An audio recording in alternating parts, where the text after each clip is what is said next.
Going on? How are you? Happy Wednesday. It's freaking hot in here. What is going on? Yeah, I know I'm a little early. What can I say? I don't have Eddie, here with me yet because he's still sleeping. But I figured I'd come a little bit early and just chat up a little bit. What is going on, peeps? How are you? Hope all is well. I knew Eddie was going to sleep in because we stayed up late last night. We did. Hello, Andy. Hello, Nicole. Hello, Christina. It's okay. I was like, is YouTube not working? YouTube is lagging really bad. Um, just so you know. Let me see. What can I do there? Can I do that? There we go. Okay. So, yeah, big show today. Big show. I've been working on this for a while. And let me tell you, the past 4 days, I have a headache that has been sitting there. Okay, good, Nicole. Thank you so much. um, Apparently, Restream is not. Oh, there it is. Wow, everything is lagging. I'm seeing you more quicker on Restream than I am on the YouTube chat. That's wild. But anyway, I've had a headache for 4 days just sitting there. I wish it would either turn into a full-fledged migraine or go away. Hello, Ghost Rider. How you doing, hon? Welcome.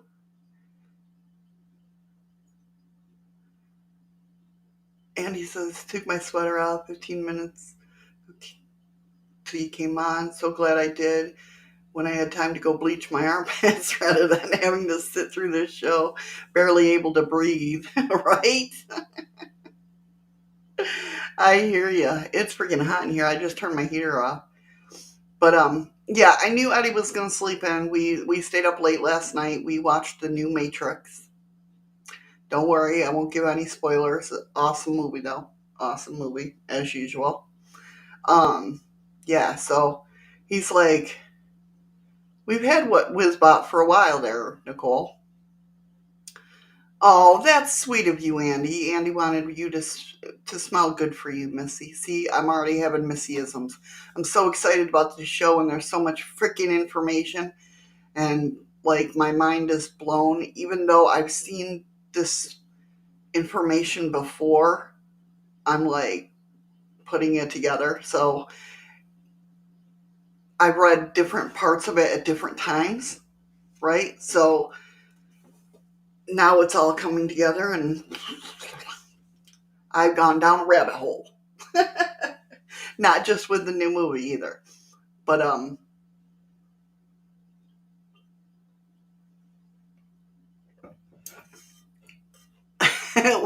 he just does one little message. It's not like Restream Bot. So, and he's like, Wizbot, another one for the credits, or we'll all go on strike again. Yes, it's good to be here. Good to have you here, Ghost Rider. Hey Mo, how you doing, hon? Welcome, welcome. Yeah, he does one message and then that's it. I don't know why. I don't even know where I set that up or when I set that up. God, my neighbors are going to be like, what the hell? Thank you, Nicole, for the ice cream. Oh, I forgot to put my mic down. Jesus, see?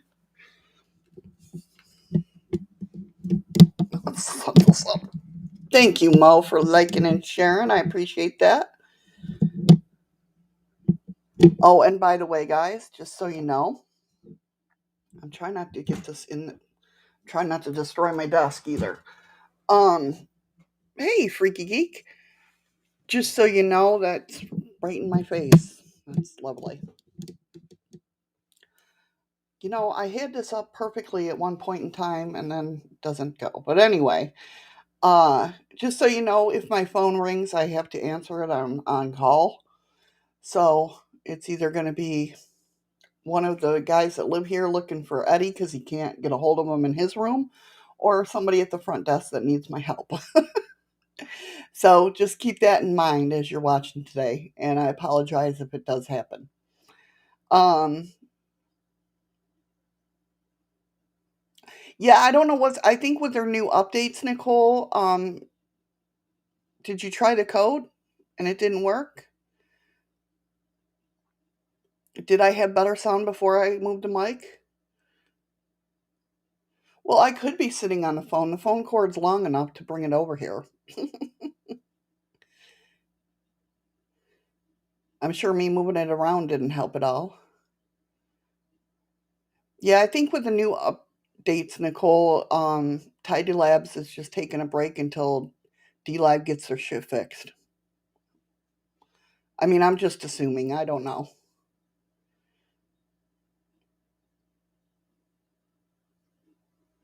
I don't know. But yeah, we got a big show today. Well, not a big show, but I'm just saying there's a lot of information. I have made notes on the side. I have, it's crazy. Today we are talking about Valiant Thor. And if you don't know who Valiant Thor is, believe me, you'll know by the end of this. Hopefully. Well, I thank you so much, Mo, for sharing it out.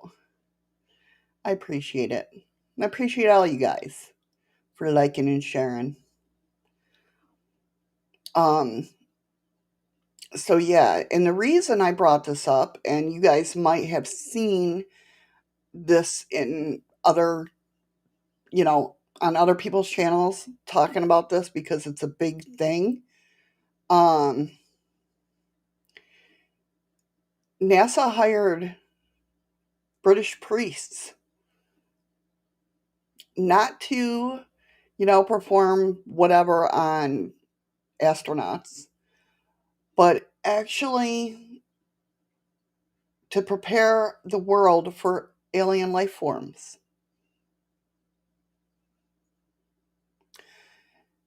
If they're saying aliens don't exist, then why would they do that? Crazy, right? So I'll go ahead and share this article on my screen. So yeah, NASA hires British priests to help prepare to meet extraterrestrials. Now, when I first started this story on Valiant Thor, I was just going to do the story on Valiant Thor. Right? That's it. I was going to just let you guys know who Valiant Thor is and what his um, service at the Pentagon was and stuff like that. And it all turned into this. So it says, would it surprise you to learn? And of course, all these links are in the show notes and on the forums already. I did one step because I'm so tired. I did one step before the live stream. I went and shared everything on the forum. Um, says, would you be surprised to learn that NASA has a priest on staff who's also a scientist? Would you even be even more surprised to learn his function is not to minister astronauts, but to help prepare the religious world for possible encounters with alien life forms?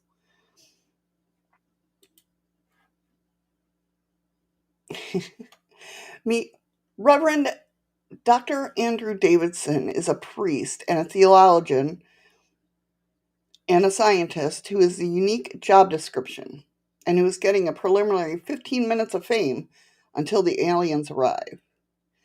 Dr. Davison works in the intersection of theology, science, and philosophy. His recent work has addressed astrobiology, interspecies cooperation or mutualism in biology, and extended evolutionary synthesis. Don't let your coffee mug cry, Nicole. You have an alibi, Andy?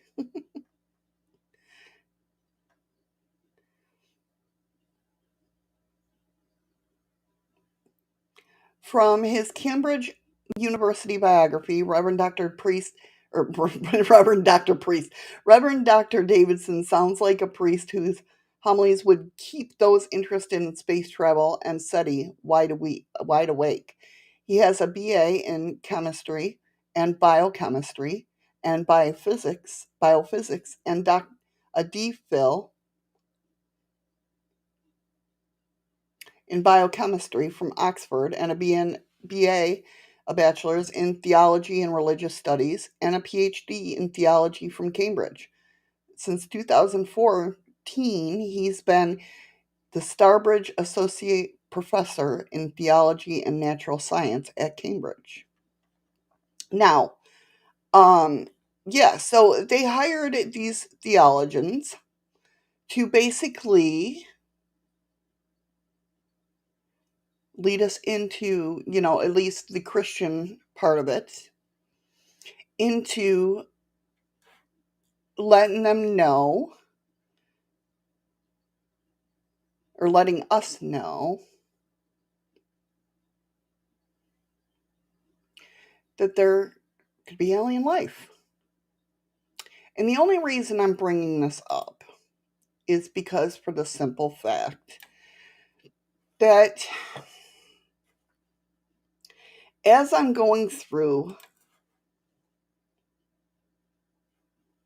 they'll get it, Mo, don't worry about it. They'll get it.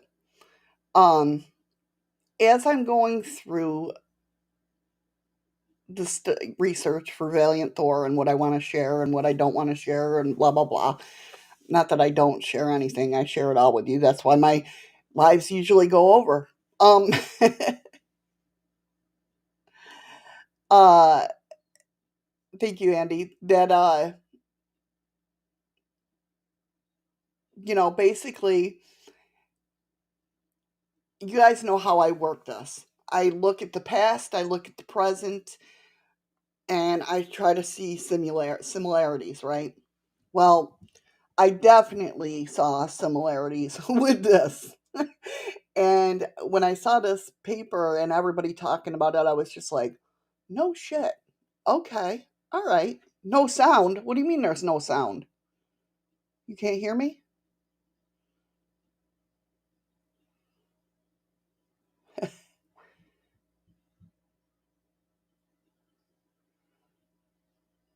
Do I not have sound?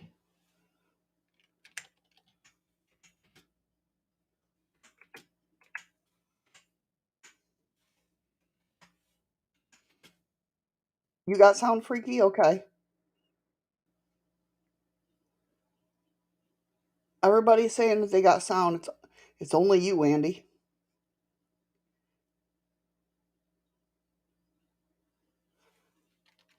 Uh-oh. The MIB got Andy. Okay. The MIB's getting Andy.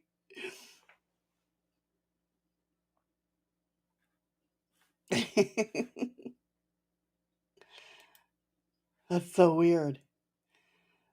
So, all right. So, as I tell this story with Valiant Thor,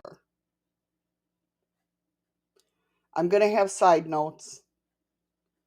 I'm going to have a lot of side notes.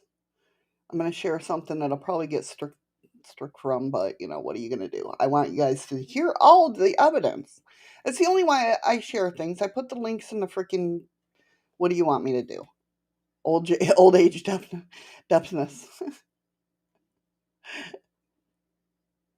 Oh no, am I offline now? What do you guys? Am I really getting hit? What is going on? This is the past 4 days. This has been crazy because shit happened last night that was crazy. Oh my god. Are you sure you weren't pulling anything, Andy? Not that I want to know. It's Nicole's department. No, all right. So let's go ahead and get started, shall we? Let's talk about Valiant Thor. Oh, I hear people walking. Okay. So on March 16th, 1957,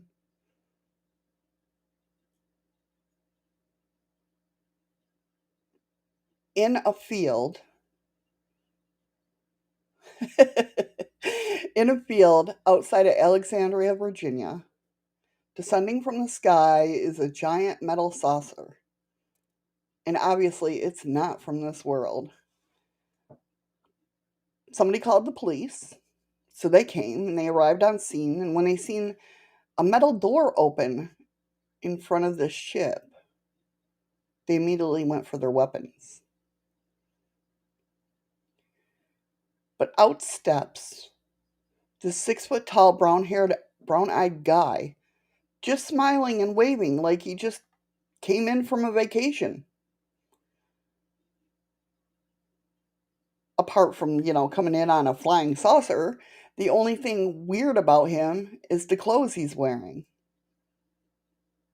He's in a gold jumpsuit that doesn't appear to have any openings or any seams for him to get in and out of. It's almost like it's painted on his body.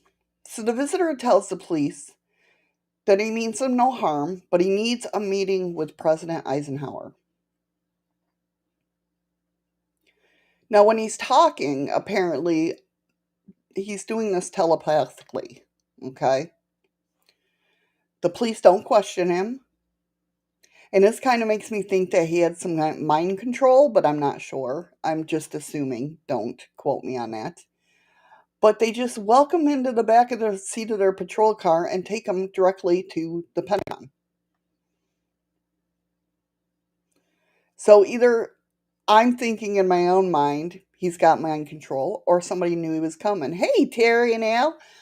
How you doing, Terry? Good morning.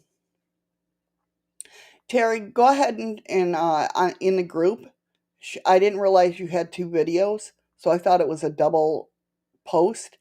I accidentally didn't approve your tarot reading, but so go ahead and share that, and I'll get it after the show. Share it in the group again.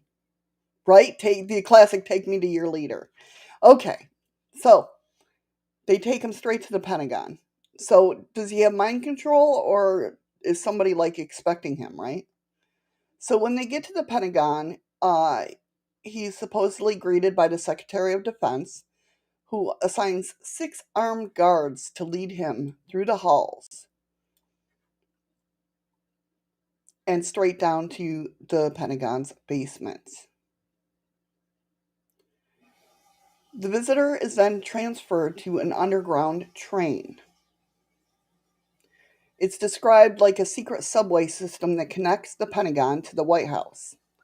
Side note that although people has people have speculated that there's an underground railroad or subway, it's always been denied, right?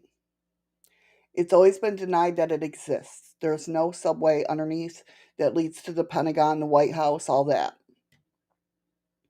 We know the tunnels are there for Roosevelt, though, right? He was in a wheelchair, but yet it's always been denied. So, what's weird is that there's this other um, thing that comes up. Let me go ahead and share this. It says, and this is off of Trebex.com. I don't know this site. I just found this. But anyway, it says, well, I don't know when exactly they declassified this, but this is the first I've read of this. And it talks about the trailway, the system. It's far more extensive than I could imagine since the system reaches Camp David. Why would the president need a helicopter to Camp David? Um, so here's this tunnel system, and let me read down here. It says the metro is a subway system that serves the Washington D.C. area. It's officially has 106 miles of track serving 86 stations in the District of Columbia, Virginia, and Maryland. Its planning for the more metro system began in 1950s during the height of the Cold War. President Eisenhower created a secret rail planning commission that directed the development of the secondary secret underground rail system built alongside the public one. The secret tunnel system currently connects the White House to an Eisenhower Executive Office building next door, the Executive Office Building NEOB, the bunker underneath the Blair House, the bunker underneath the Vice President residence, at the Naval Observatory, the U.S. Capitol, Joint Base Anacostia Boiling, the Pentagon, the State Department, and some of the federal buildings in between. There is also a secret train that runs between DC's Union Station and Mount Weather and is under protection of the TSA Federal Air Marshals. Long-term plans calls for the expansion of the White House tunnel to go south past the Pentagon, west past to the CIA to Mount Weather, and north past Camp David. So you have the White House here. I don't know if you can see that real good. Let me go ahead and zoom in a little bit. So you have the White House here. It goes to the FBI, goes to the NSA, goes here to classified. Camp David is this way. CIA is this way. Pentagon, something classified down here. Andrews Air Force Base, the Capitol, and something classified here. If it never exists, why do we have this map? Right? So, like I said, just looking for shit that's in the past that I'm trying to figure out. But I wanted to bring that up. What the hell's going on? What is going on?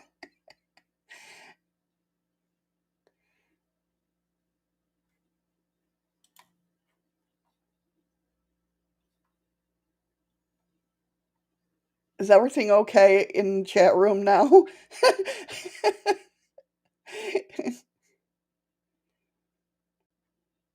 What is going on? Jesus, my show just got started and freaking.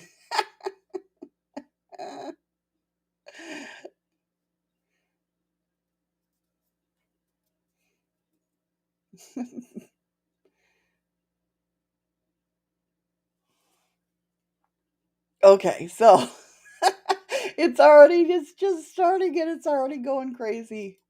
Let me make sure Eddie's not in here yet. Okay. I sent him the link just in case he comes in. So, all right. So, you know, oh, gotcha. Okay.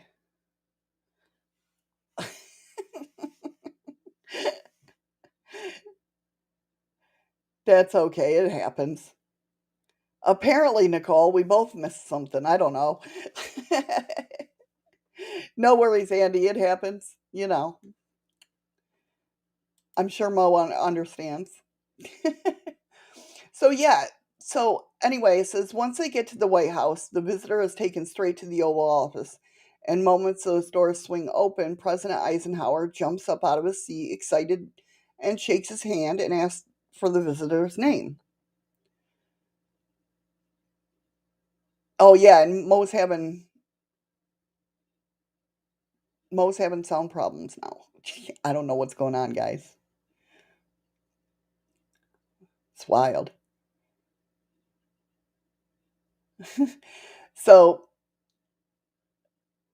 he asks the visitor's name and he says Valiant Thor.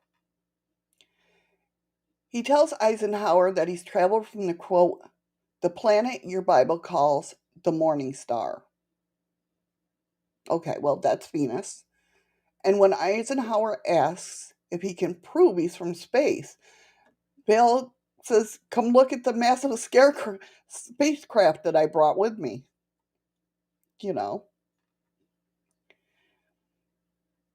But, Eisenhower tells him, he can't just leave. He's got security messenger, he just can't up and leave and go see the spacecraft. Although I would have. But what are you going to do, So that's when Nixon comes in, right? And he greets Vale like he's some old friend that he hasn't seen in a long time. And then Val gets down to business. He tells him why he's here. He says that he's been sent to Earth by something called the High Council, which seems to be this committee of intergalactic beings that are looking out for the universe. He says it's his mission to speak with the military leaders and convince them to deactivate their nuclear arsenal. Maybe, Terry. Um, because obviously nuclear warfare won't be just bad for the earth, and I've said that before. It's not just going to fuck up the earth, it's going to mess up the whole universe. And according to Vale, its concern is for the entire galaxy. But here is where the clues, um, why Vale goes directly to Eisenhower. Why didn't he go to some scientist or military personnel, right? Maybe they knew that Eisenhower could be trusted to listen to? Because remember, just 3 years earlier in 1954, when Eisenhower was on vacation in Palm Springs, California, we've talked about this before, but after dinner, he didn't return to his room at the ranch where he was staying. Supposedly, he was rushed off to an appointment. Now, this part is all confirmed because the Associated Press even wrote an article saying President Eisenhower was dead. But obviously that wasn't true. The next morning, he said he chipped a tooth on a chicken wing and needed emergency dental work done.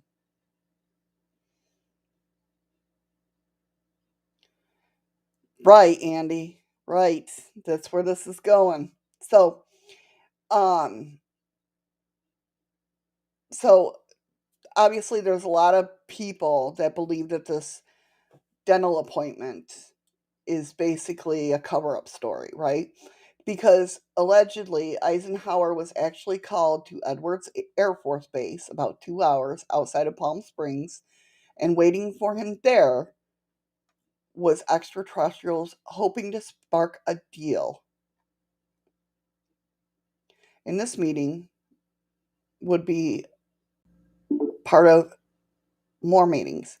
And I think I heard Mr. Eddie come in. Maybe. There he is, folks, the one and only alien of our times. Hey, if I'm late, it's all because of you. You made me stay up and watch that damn movie. I know, I told him about it. I told him that's why you were late. Hell of a movie, though. Hell of a movie. No spoilers.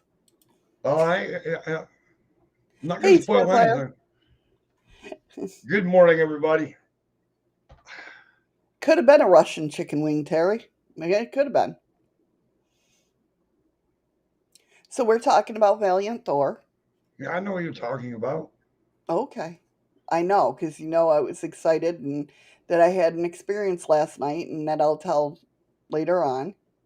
Well, it can't be too much later. Remember, I'm only here for about another hour. Right, I know. So he's not late enough to have a baby. No, it's a baby shower. Hey, you got any more coffee down there, woman? No. Shit. I didn't know when you were going to be up. I didn't know when I was getting up. I'm thirsty. I'm sorry. It's all right. So let me I'll get just, through this and then I'll make you some. no, I'll just suffer. Oh, jeez. Do you see how he does? Do you see how he does? So this meeting with Eisenhower sparked a deal, and this was the first of many. It led to a written agreement between America and the extraterrestrials called the Greada Treaty. What the treaty was they would give United States some advanced technologies if they could abduct humans for their own exp- yeah experiments. To which Eisenhower was apparently like, well, you know, why not?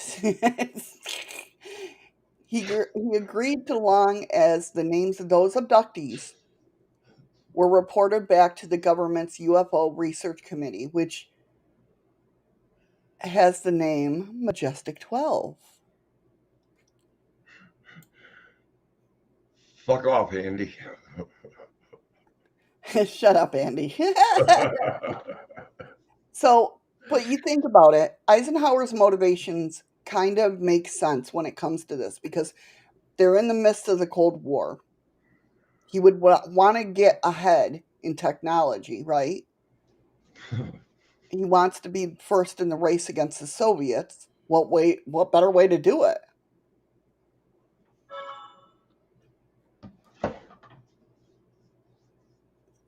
Here's the thing though. When Valiant Thor is asking about this, the abducting scene is almost minuscule, right? It's minuscule and into what Valiant Thor's asking. He basically was saying, "Hey, can you turn off your nuclear warheads?" And when he arrives at the White House, the entire world, he wants them to disarm the entire world.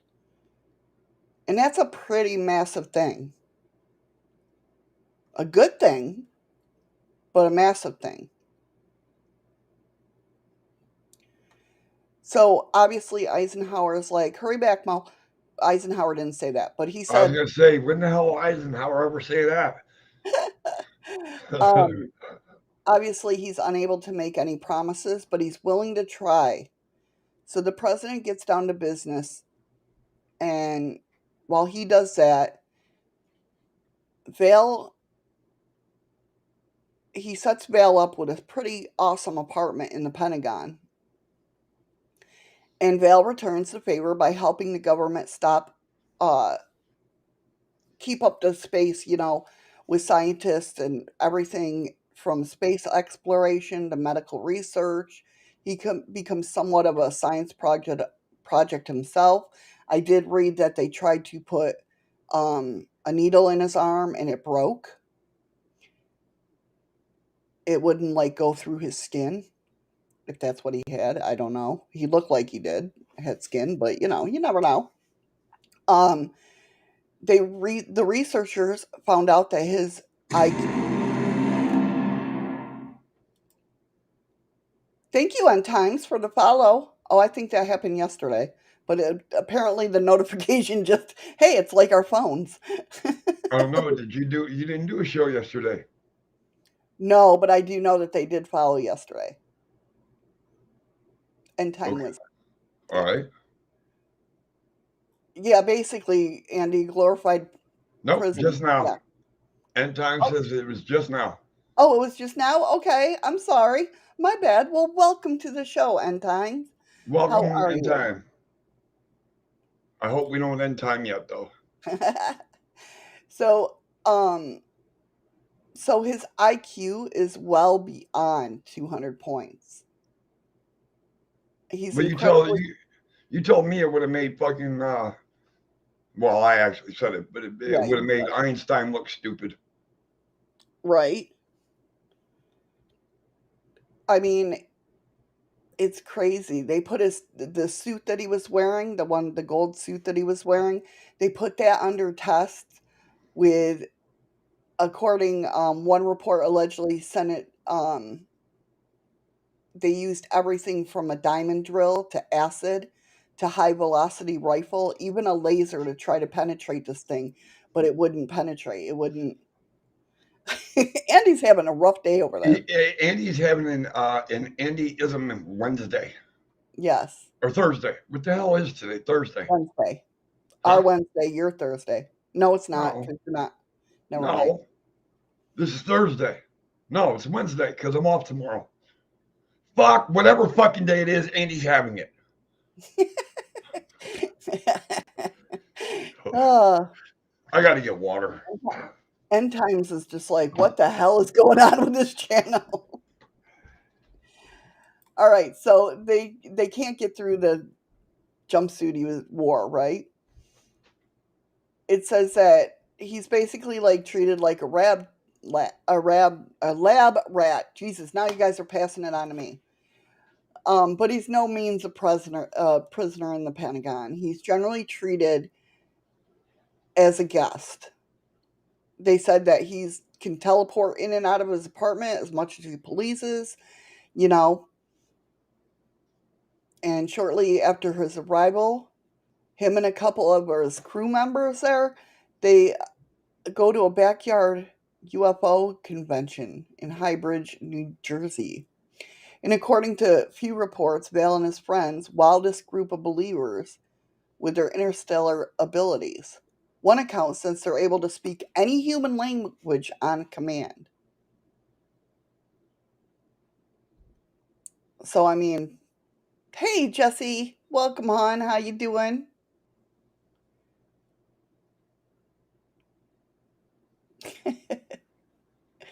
So what happens after that is this photographer, he's an Air Force. Thank you so much for the lemons, Freaky Geek. Thank you, thank you. Um, this U.S. Air Force photographer captures these pictures of Thor and his crew members, and he gets a hold of his buddy, Dr. Frank Stranges.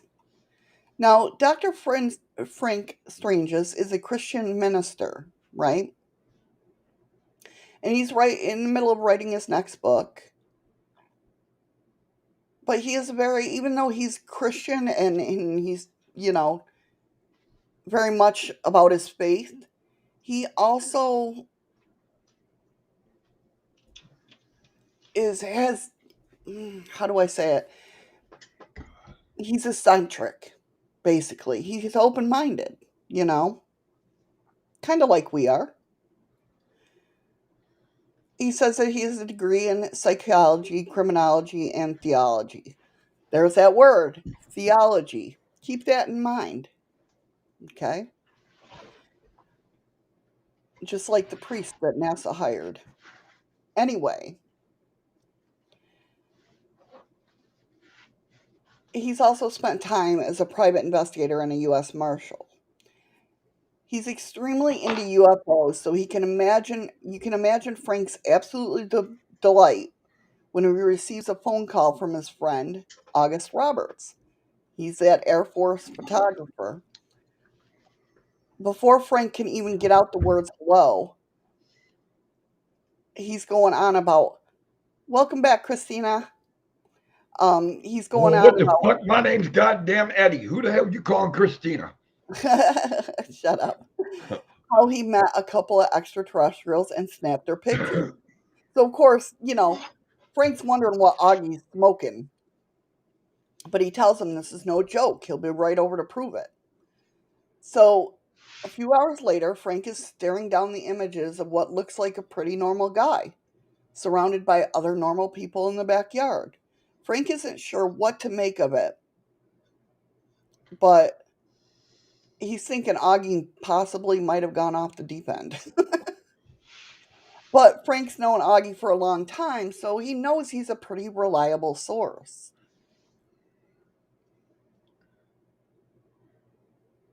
I mean, even in the photographs. Now, I tried looking for this photograph and I can't find it. But apparently, even in the photograph, like these people are looking at Valiant Thor, like in awe of him, and they don't know him. Do you know what I mean? So, Frank keeps the copies of the photo and, thinking it might come in handy. In December of 1959, Frank's on a national tour promoting his newest book. He's visiting churches throughout the US, sharing his theory that extraterrestrials are more connected to the Bible than we think. Frank believes that UFOs are literally angels that have been sent to Earth by God to improve mankind. In fact, he claims the book of Ezekiel clearly describes the UFO, when they talk about Ezekiel's wheel. Kind of what's in the movie Contact. I love that movie, by the way. I think I said that's a good movie. Yes. So that's basically what they saw. That's Ezekiel's wheel. Um, so he tries to prove these extraterrestrials are benevolent creatures and they're not worthy of fear. And then he wraps up his presentation with that picture of Valiant Thor. So after one of these lectures in DC, a woman approaches Frank. She doesn't say much. She flashes her Pentagon ID and asks if they can chat privately behind closed doors. So the woman asks Frank, "How would you like to meet the man in those images?" And Frank's like, "Yeah." Duh. So Nancy tells him to meet her outside at his hotel at 8 a.m. So the next morning, Frank is beyond thrilled, but at the same time, he's thinking, is this a freaking joke? Somebody messing with me? You know what I mean? Which I can understand, right? This person comes out of nowhere. So at 8 a.m., he goes outside, and here comes Nancy pulling up. She pulls up and escorts Frank to the Pentagon. When they arrive, they don't even go through the main entrance. They actually go through some back door after getting past security, which, according to Frank in his book, which that links in the description as well, requires, like, there's no credentials being shown. They just walk right in. So either she's well known or the Pentagon's easier to get into than you think. No, I'm joking. I'm just joking. Don't try it. um, no, not Nancy Reagan. Be back in a So, minute. okay. So inside, Frank, she leads him through the unmarked door and she kind of like gives him a nod, like, go ahead. Frank sees that there's three army men doing paperwork inside, and they're not even paying attention to him. They, look up, acknowledge him, and go back to their paperwork. Then from another door walks this guy Frank knows as Valiant Thor. Now, Vale starts talking to him, and he doesn't beat around the bush. He's there for a mission, right? So he tells the author there's a reason why Nancy brought him here today. He needs someone who's open minded to the idea of extraterrestrial life, and that is a devout Christian faith, which is when Vale drops the big bomb. He tells Frank that there's something people need to understand about Christianity. He says Jesus is actually a space alien. Now, I've heard this theory before, but I don't know where. It's been a long time since I've researched this. But about Jesus being a space alien and hearing that. Not the story. But anyway, it sounds crazy, right? But Frank literally was writing books about this. About how, Ezekiel's wheel, how there are UFOs in the Bible, so he's all for it, hook, line, and sinker, right? He tells him that God is displeased with mankind, but he hasn't lost all hope yet, and he needs Frank to be a disciple to get this message across. He says, quote, mankind can return to the Lord and exchange vows willing to unlock the secrets of the universe to frame over the course of we would unlock the secrets to the universe. So this whole 30-minute meeting, Vale confirms a few other things, like the idea that there's life on all the other planets, some that man hasn't even conceived of yet. And the thing with it is, he tells Frank strange things that about him and his family that Frank doesn't even know. He has to later confirm it with his parents. But it must be pretty personal stuff because Frank's never divulged what Vale told him about his family.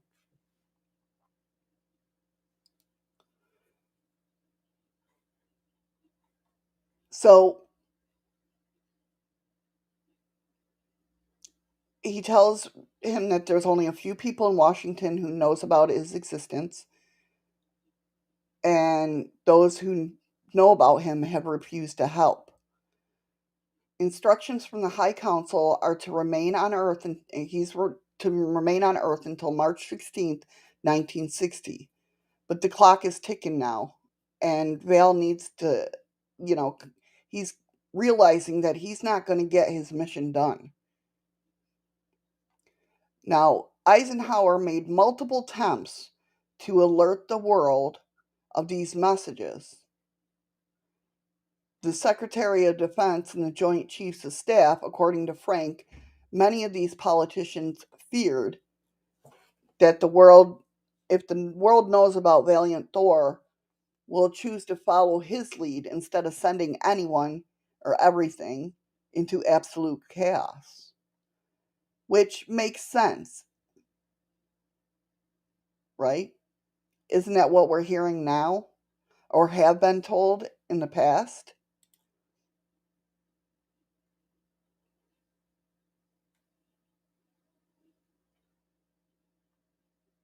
Right?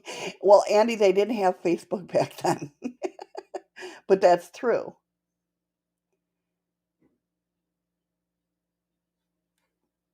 So when he tells Frank to, when I'm gone, let it be known that this is going to change his life and that you're going to have people to threaten your life. And what is he talking about? He's talking about the shadow government, basically, right?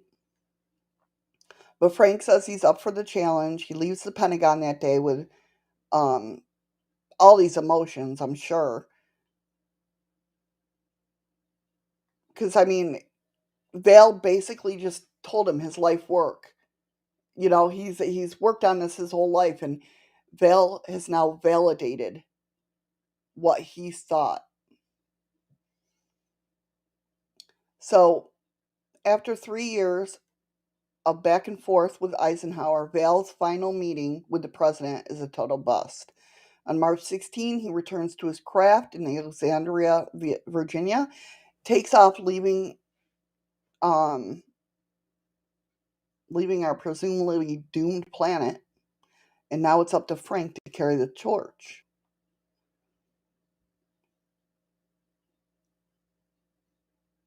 Right, you mean the real powers that be, exactly. And this is where this is all going to come into play, okay? When we talk about this, because it's crazy. It's crazy. So, anyway, on November 1967, Frank is invited to speak at the UFO convention in Germany. It's been over 7 years since Valiant Thor departed, and Frank is still doing his best to spread his message. The idea that Jesus is an alien. The nuclear arms needs to be deactivated, and so on, right? And there's plenty of people that are actually interested in Frank's work. In fact, after his arrival in Germany, he's asked for an interview by some Italian magazine. So Frank is there, having some soup across the table from the magazine reporter and the photographer, and they're questioning him about Vale. Like, what are the terms of your agreement? Where is he now? When will he return to Earth? And he notices that they're getting a bit aggressive. Thank you for the follow, Adrian. Thank you so much. Or for the sub, I should say. Well, follow Welcome. so kind of the same thing. Yeah, and welcome back to you. Thank you. You might be getting called down to the front. Great. I Well, the already guy, warned him. well, Huh? the guy with the golden retriever, Yeah. he can't. His key won't work. When I walked out the door, he was standing there trying to get a hold of Mister Hong, and the only way he can get him in the room is by using his master key. Yeah. So I'm pretty sure that the guy's going to need a new key card to get into his room. No problem, but Andy should be coming back, so anyway. Or not Andy, I mean I was going to say, Alex. I was going to Andy say, now works at the hotel. Andy's in the room. He's right there. Welcome back, Mo. Oh, I knew this show was going to be crazy today. But anyway, they're getting kind of aggressive, right? So Frank was kind of relieved when the maitre d' came over and told him he has a phone call. So he goes and answers the phone call. He comes back. These guys are gone. Their plates and everything, like they just disappeared. Hi, Blue. Hey, Blue. Welcome back, Mo. So he sits down, he kind of shrugs it off and takes another, drinking his soup or eating his soup, whatever. But he tastes this grittiness that wasn't there before. And this is followed by a painful burning sensation that down his throat and into his stomach. So now he's pretty sure that, yeah, he's been poisoned. Thank God his interpreter is sitting at a table nearby. He comes rushing over and helps Frank back to his hotel room. Thank you, Freaky Geek, for the ice cream. Very much appreciated. A little early for it, but I'll take it.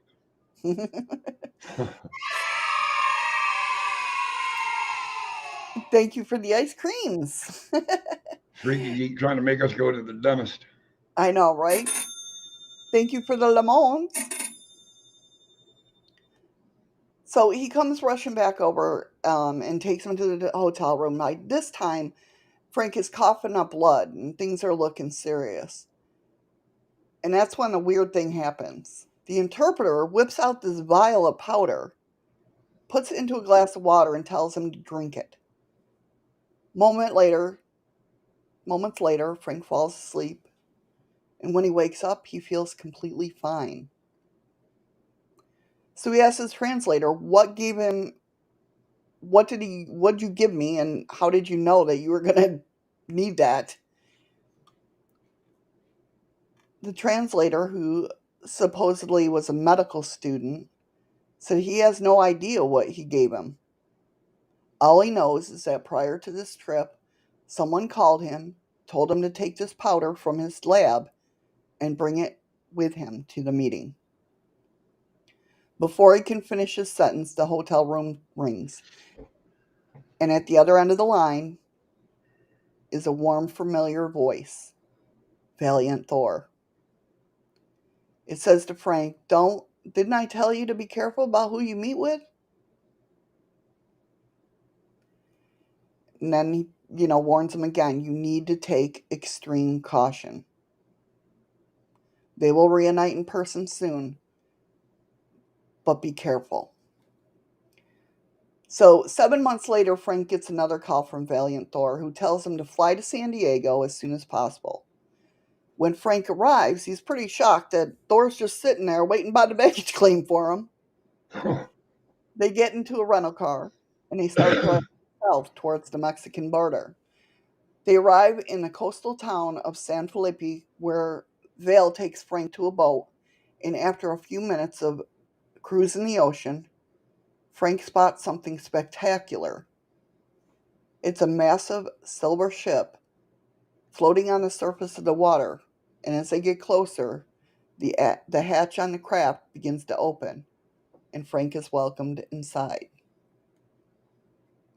According to him, he's told to disrobe and put through the sterilization compartment, kind of like a shower but without water. He said he's given a lightweight jumpsuit, and he's escorted to this buffet of food and drinks that he's never even tasted or seen on Earth. From there, he's given a full tour of the ship, and he describes the ship as the way he describes it sounds like a resort. It has a library, a laboratory, an auditorium, even has its own power plant at the center, and apparently even the toilets are unlike anything Frank's ever used before. But the strangest part of the tour is when Vale and his crew gather around this giant view screen. It's like a big projector that can tune into anything happening anywhere at any time on the world, in the world. So On this day, Senator Bobby Kennedy happens to be giving a speech at the Ambassador Hotel in Los Angeles. And now, according to Frank, Bobby Kennedy is one of the few politicians that Val had developed a trusting relationship with. And supposedly, just a few weeks prior to Bobby even asked about his chances of becoming president. But Val warns him. He said, basically, in 4 years, you'll make a great president. Right now, just stay out of the limelight.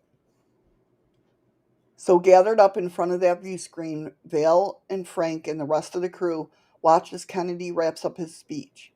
And as soon as he walks off stage, he's assassinated. Now, naturally, Frank is in shock. He just watched Bobby Kennedy get shot in real time. But Val and his crew once again seem to know that that was what the future held.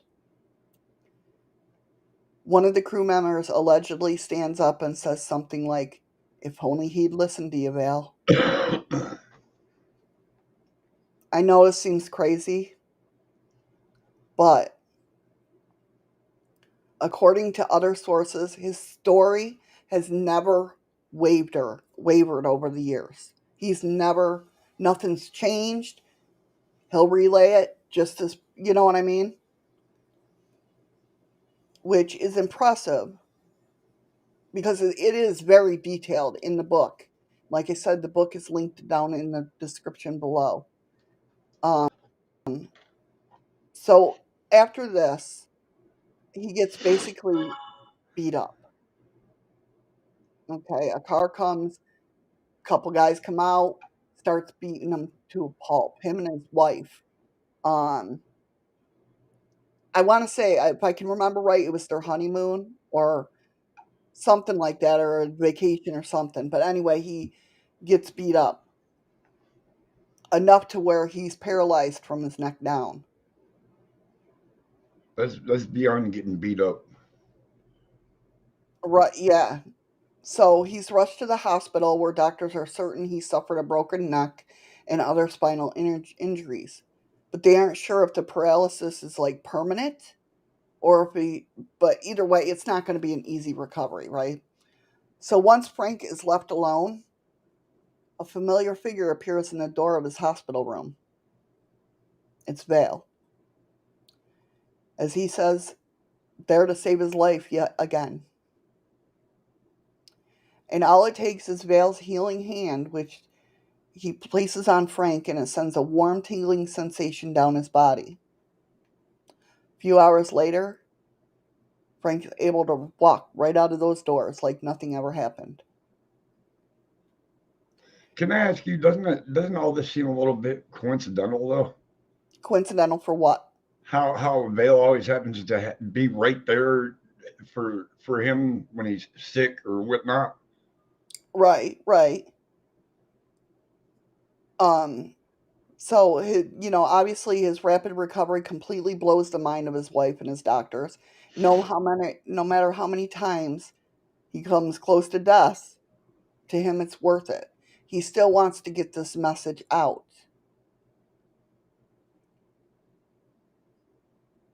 He never cuts off his friendly relationship with Vale.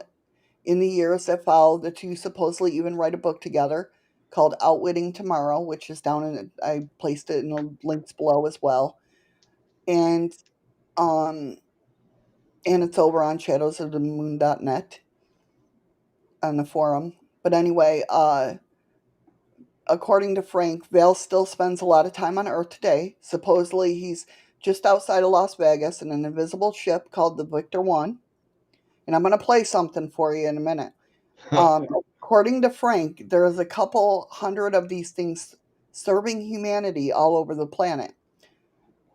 I guess we're talking like Africa, China, Japan, Russia, pretty much all over. The key areas of the world. Right. That's what it sounds like, right? Um and that I can understand, like I said, it sounds crazy, but this is validated by all others aside from August Robert, the Air Force photograph, right, who snapped a picture of Val, and we'll share those as well. Um, there's also Dr. Bird. He says he worked for the Air Force UFO research program known as Project Blue Book, which was confirmed operation. At this time, remember, he couldn't say anything because Project Blue Book didn't exist, right? But he confirmed that he worked for a Project Blue Book back in the day, and nobody believed it, right? But then it obviously came to be known as Project Blue Book. Allegedly, Dr. Bird had access to several top secret documents that mention Valiant Thor. The story was also backed up by the former Canadian Minister of National Defense, Paul Hellyer, and um, he insisted that there has been face-to-face meetings between government officials and aliens, and claims the best evidence of this was Valiant. Um, they had a massive, a valued mission. Holy crap, that scared me. Well, thank you, Simon, for subscribing. Welcome, Subscribing. Simon. Welcome, welcome. I hope you enjoy the show. It's a little crazy today. Everything's going wonky. So if your sound goes out, let us know. So far, two people have lost their sound. But anyway, he claims that this meeting was a massive turning point in global history and the opportunity that mankind completely failed to seize. And then there's, of course, also President Eisenhower's great granddaughter, Laura. She said that Val was placed on VIP status by the government and that her great grandfather tried to schedule a meeting with the United Nations to talk about this whole thing, and he was shut down. You know, if this was really just a work of Frank's imagination in his book in talking about Valiant Thor, why would all these prominent people jeopardize their careers and saying, yeah, you know, there was a Valiant Thor? Like I said, there's many photos of Valiant Thor, and I'll be sharing them here in a minute. Um,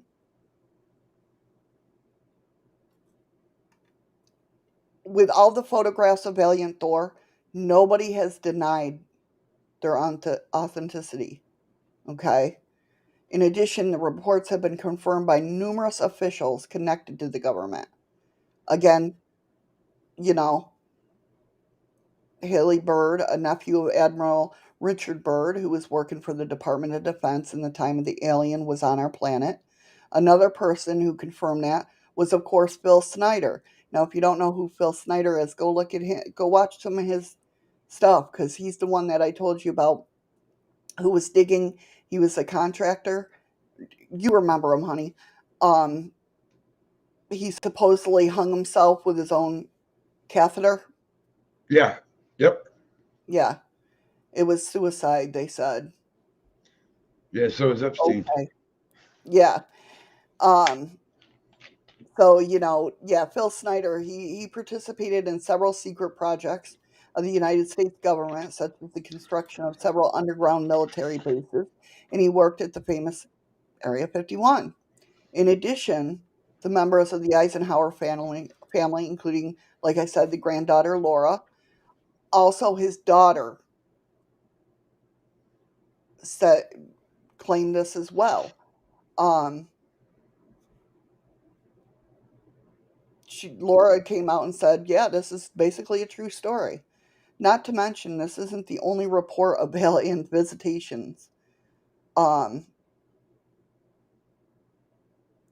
Look at all the shutdowns of our nuclear devices in the last 75 years, right? Listen to, I'm telling you, you want to hear something that has some emotion in it? Listen to what is it? This, I can't remember if it's the Congress or the Senate. I think it's the Senate, where David Roberts talks about the missile silo shutting down. And all those guys that, girls and guys that came forward, what was that? Was that you? Don't be messing with shit. Um, Hey, don't tell me not to mess with shit.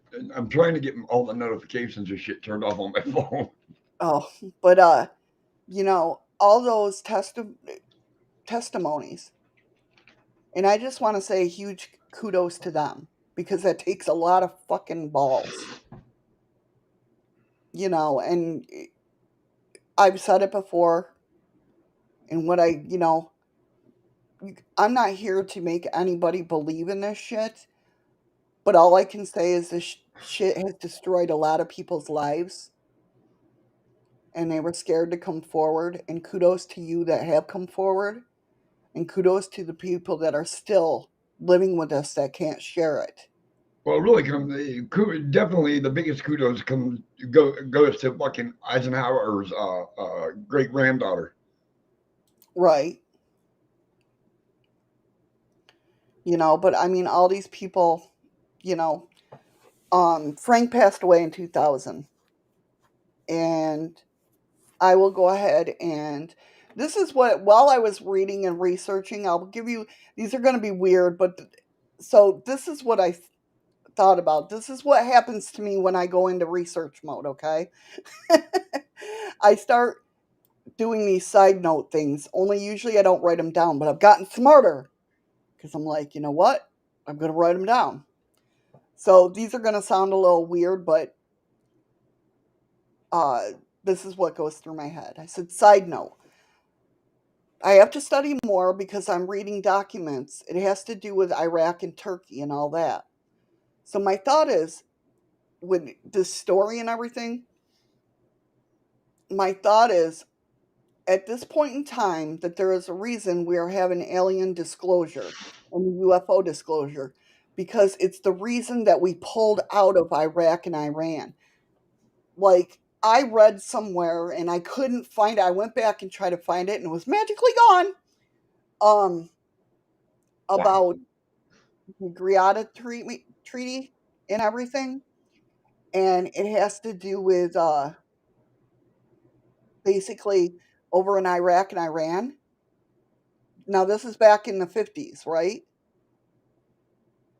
So I got thinking of like, why are we having disclosure now, right? Why is it what's happening now that's what we pulled out of there, right? Does that make sense? Am I coming across? I'm just Am I kind of making sense? I'm just confused how the 60s or the 50s and 60s came involved in Iraq and Iran while we pulled out of there. No, we pulled out of there now, is what I'm saying. But back in the day, the Greada Treaty, Oh, which okay. So happens to do, you went go on two ahead. different times, but it just kind of ran together. It made it seem like Right, one. right. I'm like, Oh, I I'm, see I what was you're like, saying. we weren't in Iraq and Iran in the 50s and 60s. So No, that's but what got. the Greada a treatment or treaty does have to do with Iraq and Iran. I get it, but when you talked about it, you just didn't have that separation of a timeline. It just I'm sorry. You know how I it, am.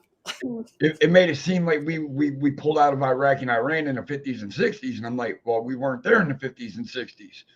Right, right. Yeah, I get what you're saying, but this is how Okay. my mind works, right? So, Oh, I know how your mind works. yeah, I know you. Yeah. So that way, when the real aliens do come, we'll be ready for them. I think they realize that they made a mistake with the first treaty about letting aliens having abductions. I think Eisenhower realized that, oh, I fucked up. Do you know what I mean? Letting them abduct us, basically. So that's why he was trying so hard to, when Valiant Thor came, he wanted to be like, okay, let's do this and make peace, and you know what I mean?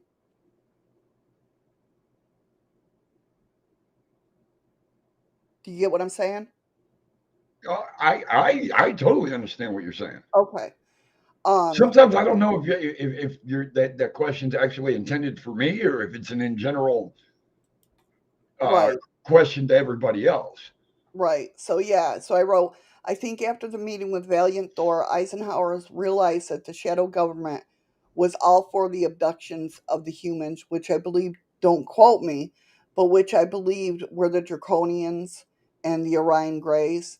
Um, so he tried, basically, Eisenhower, when Valiant Thor came, he tried to right his wrong. But the shadow government wasn't going to have that. They wanted to be on the draconian side, get all this technology, and that's why Valiant Thor, when he came down and spoke about the council, he offered the technology because that's what we agreed to before. In my mind, when the draconian came down, and of course Eisenhower thought he that they were the only alien race. I thought that, but I realized not. Um, I think Eisenhower was tricked into the Greada Treaty by the shadow government. Well, And that don't make apparently I sense. said unbelievable. If the What? shadow government was the one trying to stop all this, then how was Eisenhower tricked by the shadow government to fall for the treaty?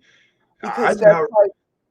Okay, go ahead. but I thought Eisenhower is the one that wanted this treaty to stop all the nuclear war and this and that.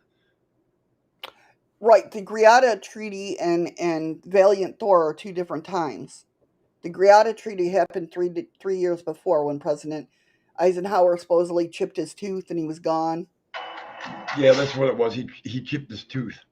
Yes, on a chicken wing. Yes. Um, so it says so. I think Eisenhower was tricked in the Greada Treaty by the shadow government. Um,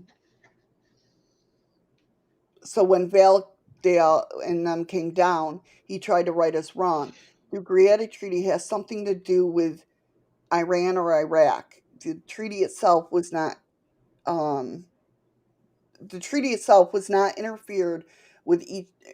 The whole thing says to not interfere with each other's affairs, and also that the Greys would share technology with the US and the aliens would be able to abduct humans for various experiments, and that it was allowed as long as they shared the names of the abductees to the Majestic 12. And I also have extra links for that. But I want to show you something. Let me go ahead and do this. Sorry guys that I'm not watching chat. I'm just trying to get through all this. I'm watching. I'm watching chat. Okay. Um, Let me go ahead and share this. See, I'll just say it just this say way, it this way real quick. Yeah. The way this The way the story is story is going going is they're is putting they're all these putting all these timelines timelines together, together, and and it's it's hard hard to to decipher decipher because because even even it it says the says shadow the shadow government government wanted wanted war war once in in conflict. conflict. Eisenhower Eisenhower wanted peace, wanted peace, but the way but the this way this story's story's going, going, uh, uh, because there's because no there's no break in the break in the timeline, timeline, it makes it sound makes like it it's sound all like it's running all running together. together. Right, Does right. that make Does that sense? make sense? Yeah. So And you can it's imagine not it's you. not you. You can imagine how my mind was all running together. It's not the It's way. not the Yeah, way. there is Yeah, an there is an echo echo because she's because got she's another got channel another open, channel Nicole. open, Nicole. Go ahead. Go ahead. Okay. Watch your ears. I don't know how hard. Okay. This is Laura, anyway. Eisenhower's great Yeah, I granddaughter. just would just find times where I would try and slip in different things to try and get information. I'd bring up like 9/11, or I'd bring up Valiant Thor. I would talk about like the Mars stuff, and and these are at different gatherings. And again, I had to kind of like bring it back in because I wasn't going to get anywhere. And it wasn't like I was being shut down or like don't do it. It was more like the subject would easily get changed, and it just was difficult. So obviously family members have noticed that now I'm a public person, and a lot of the stuff they were worried about, they're not so worried about anymore. They're like, okay, well, people are taking you seriously. There's some kind of intelligence energy coming in. It's not delusional, and but I did have to live a double life, and now I feel a lot more grounded and integrated because they have my back, and I'm not being like shunned or branded for being, like having the family name and doing it with. They're like, thank God somebody's doing it.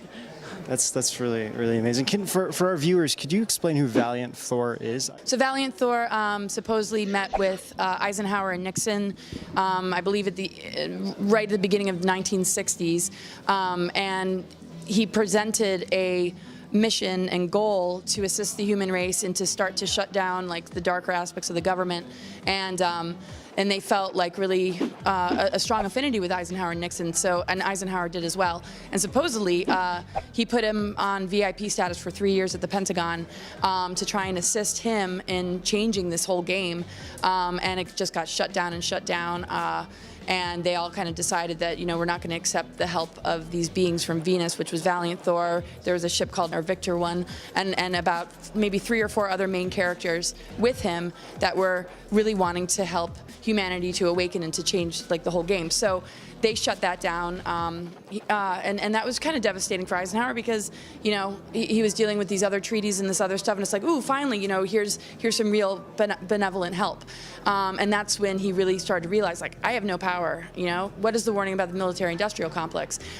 Is really like there's this whole other power structure here, and even though I'm put in this position of power, there's nothing I can do to help these goals. So supposedly Valiant Thor just stayed and stationed motherships all over the Earth, one near Lake Mead, and you can feel the vibrational energy of it, but it's invisible. Like you can just tell there's like something that's cloaked, and he's like still interacting, and they're working together, and a lot of channelers bring their information through Eisenhower and Valiant Thor as a team. Wow, that's amazing. So Valiant Thor is still active? Oh wow, that's really interesting. And Still active. Yeah, I didn't realize that. A friend of mine who's here, Valiant Thor was a spirit guide of hers all throughout her life, and Valiant told her to come to this particular event I was at. It was McGowan's event in Montauk, New York, no less.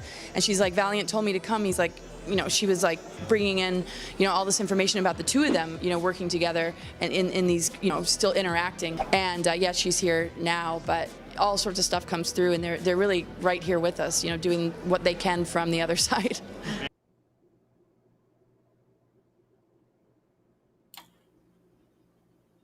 Did you? Interesting, right? Oh, I'm sorry. Yeah, I'm sure you are. Hey, Tommy. Hey, Tommy. So what do you guys think? No, it's coming from your side. Well, I'm not echoing now. It's when you went to share that YouTube. When you do that, it'll open up the sound. So I'm not on YouTube, honey. When you whatever it was you opened up to play what you were just going to play is when it started echoing. Once you shut it off, now it's not echoing. Okay. All right. So yeah. What do you guys think? Here's a good theory for you. What if this Valiant Thor was nothing but a ploy to try to get the world to shut down nuclear missiles? What if it wasn't a scheme for everybody to shut down their nuclear race, but then the United States are secretly still building them? Do you understand what I mean? No. Okay, what if this Valiant Thor, okay, really isn't a real person or alien, whatever, and Eisenhower in the United States, on the good side, is trying to convince the rest of the world that Valiant Thor is here to help us, blah, blah, blah. So we get everybody to stop their nuclear race, but we're secretly still building because everybody thinks Valiant Thor is here to save the world. I don't know. Maybe.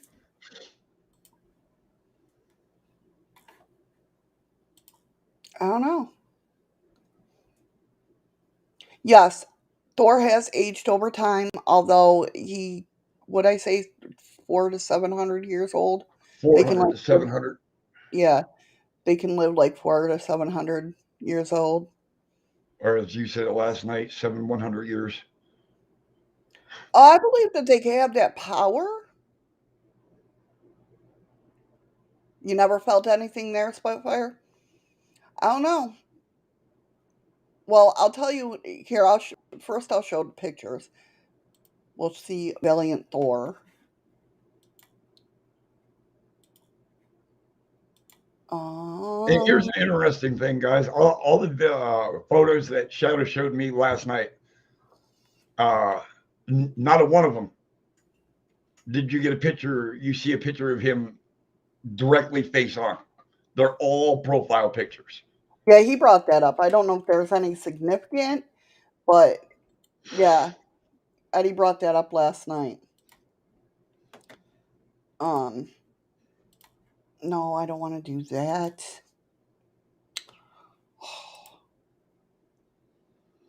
There we go. All right, so let me mute that so it don't echo. Hopefully it don't echo.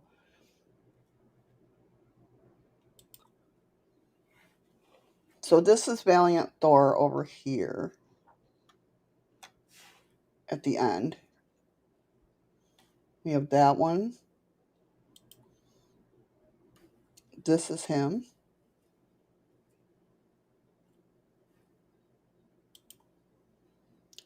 This is him at there's a bigger picture. Yeah, right here. This is where he was in the government. Do you notice his hands?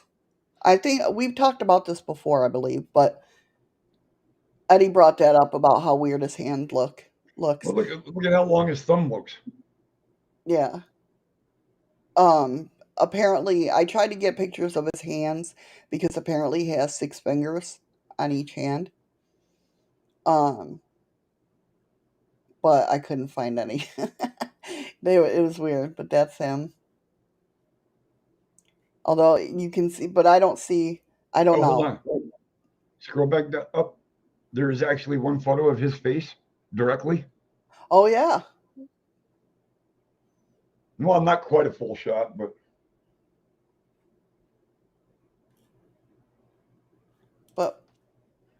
yeah, that's him in all his glory. and you can tell how he has aged over the years. Yeah, yeah. Do you want to tell them about your experience yesterday? Because it's already 11:20, and I got to start getting ready to go. Okay. Um, so after doing all this research, you know me, I got an experiment, right? So what I did, and call me crazy, I don't care. You know Crazy. how I am. Shut up. Um, I sat there and did and it was weird. It was very weird. I was not thinking about anything other than what the research that I did and everything like that. So I kind of did some CE5, um, but I did it as I called his name. Okay. Because after I got excited, after hearing her say that he's still active and he's still around, I'm like, oh shit, all right, let's try to contact him, right? I the thing with is when I did it, I instantly got sick. Well, not sick, but feeling like I was going to get sick. But not a negative feeling. I believe a lot of it has to do with my vibration didn't match his vibration. Like he had a very high vibration and not that I have a low vibration, but I wasn't matching his. You're I not quite. instantly You're not Oh, as go high ahead. as he is. Right. And the weird thing is like I said, I was fine throughout the whole day. Eddie noticed it when he came home from work. He's like, "What's wrong with you?" And I'm like, "I don't feel good." Um. So yeah, try it, Andy. See what happens. Um. But I did it. I even stopped and then did it again to see if it would happen again. And sure enough, it happened again. Um. But you said the second time was actually stronger than the first. Like you instantaneously wanted to puke. Yeah. Yeah. It was definitely a weird experience. And then Me and Eddie watched The Matrix, and then Eddie saw a shadow go in my room. It's the first shadow that I've seen. Not come in the room. It kind of went across your ceiling. Right. So, well, you never know, Spitfire. There are some long and lanky guys out there in basketball. And you're right, Spitfire. There are a lot of people that are born with six fingers, six toes. I mean, it's just a description that they were giving him. But the weird part is you can't get a clear photo of his hands. Right. Yeah, I tried. I believe me, I've been doing this for 4 days, not straight, but enough. But yeah, it was just a very. I guess the part that got me really really diving into it was when I talked about or when I read about the Iraq Iran thing. And I'm like, okay, why disclosure now? What's going on now? And there's a whole thing about um you know if you guys keep up with the times on this sort of stuff, like how when Trump was in office, he was supposed to disclose the alien agenda, um, but they kicked him out because they said the High Council didn't want him to tell the world, but I don't know if it was the High Council. I think it was the draconian and the shadow government, obviously, and stuff like that. They're supposed to be. That's why disclosure came out. Um, Also, if you look back, like with us pulling out of I think something we were supposed to stay in Iraq or Iran. Where were we? Iraq? Yeah.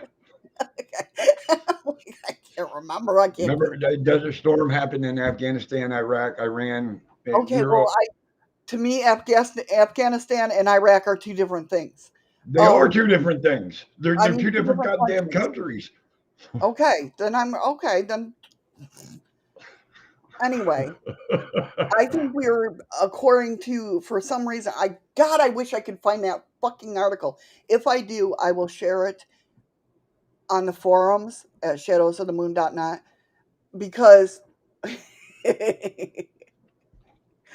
I believe that we're supposed to be there for some reason for the first Iranian or Iraqi or our first meeting with the aliens for that treaty. Do you know what I mean? I really truly believe that that was part of the contract for some reason to be over in Iraq or to protect them or do something, whatever. I don't know. I don't keep up with We are over there trying to protect the Kurds. right. No, I know that, but I'm just saying back in the 60s and Oh 50s, well, back then I wouldn't know. I was just a twinkle in my daddy's eye. you weren't even that. In the '60s, I was. I was a Oh twinkle in yeah, his eye because I was born in '70. okay. But I don't know why I just have this feeling, and then us pulling out, like there was an agenda there in Iraq, so we were supposed to do whatever, protect or whatever them, right? And then all of a sudden we're pulling out of Iraq, and then we have alien and UFO disclosure. I think we're pulling back from the shadow government and becoming like they're trying to get rid of everything that has to do with the shadow government, which will never happen, I don't think, but might. So therefore, them pulling out of Iraq is going to start a UFO war. That's why we need disclosure, so we're ready for them. Does that make sense? Sorry, I can't talk and type, and you know that. Yeah. I'm just trying to look real quick. What, I'm trying to get the timeline straight because you're talking about pulling out of Iraq in 1960s and that. So I'm looking up to see if the United States military was in Iraq. No, not we weren't in Iraq in 1950s and 60s, but something had to do with the Greada Treaty about Iraq. and I can't freaking find the article again. I don't know what we were supposed to do in the 50s and 60s with Iraq. Was anything happening in the 50s and 60s with Iraq? No, that's what I'm trying to say. The way this story's reading, I mean, I know you're not doing it. You're reading it the way it's laid out, but the way they're making it portrayed is we were at war in the 50s and 60s in the what the hell is it? The Garada. Yeah. And the way that's coming about makes it sound like we pulled out of Iraq in the 50s and 60s. No. And I'm getting that now, but the way the story's reading, it just makes Not it the all story sound like, that's reading that. It's me trying to figure this out. okay. It could be, Andy. I don't know. But in this Greada Treaty, God, that pisses me off so much. Well, I gotta jump off here. I gotta get ready for work. All right, I'm going to end this anyway. But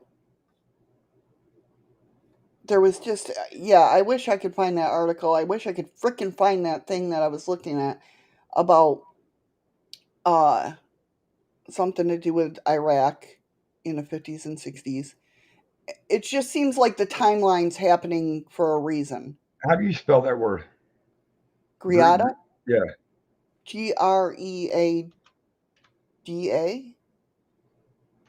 I believe it is. that's Greta.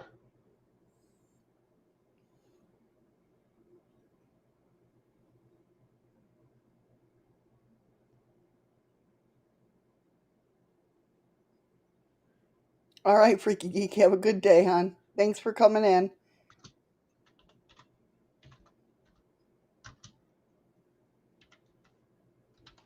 Okay. Thank you for the diamond, Freaky Geek. Holy shit, that scared me, actually. You got me that day. No, not Grenada. Uh, Greada Treaty in the 1950. Yes. Okay. What pulls up real quick is it says April 22nd, 1954. Something to do with accordance with Article 43. Aliens, UFOs since the 1950s. Outer Space Treaty, U.S. Department of State. Treaty on the principles governing the activities of states in the exploration of use in outer space. Eisenhower Treaty with the alien grays. Right, yeah, that. And then it says, what is the Greada Treaty? And it gives a full disclosure, not a full disclosure, but a more in-depth look at it from March 4th, 2021. Right, I was reading one of those statements, is what it was. I was reading an actual documentation, you know what I mean, that like Black Vault pulled out, and that had something to do with Iraq, and I can't for the life of me find that original thing that I was reading. If that makes sense. It does. I understand what you're saying, and I'm looking down through these trying to, because I know you well enough that if I can spot it, it's going to be like, all right, that's the one she was reading. Right. You know what I mean? Yeah. All right, Yeah. but I got to jump. I got to go. All right, baby. I love you. Have a good day. Love everybody here. Thank you for coming in. Thank you for putting up with me coming in late, but it's her fault. She kept me up watching The Matrix after I worked, all day yesterday. So I love every single one of you. Baby, I love you. I love you, babe. I will see you after work. All right. Take care, hon. Be safe. All right, guys. Yeah, like I said, it's screwed up. I wish I could find that article, the documentation that I was reading. It would make a lot more sense with that. It's how my brain works. I'm looking at different timelines, why things are happening now, and I really have, for some reason, I'm really pulled to of those situations. Does that make sense? I'm really like those are combined for some reason. Are they? I have no clue.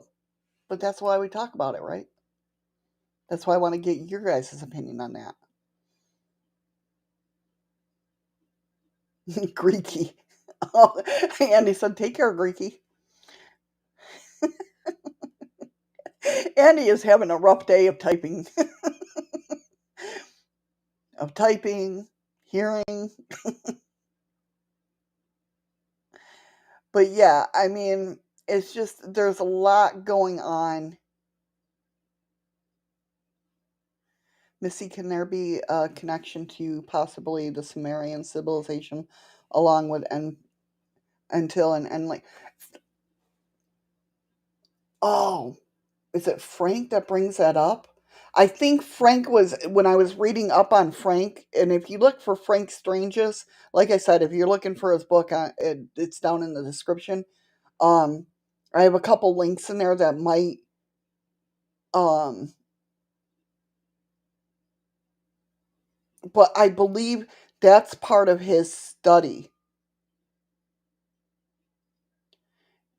and what he talks about. Hold on, let me see something real quick to try to at least give you a link.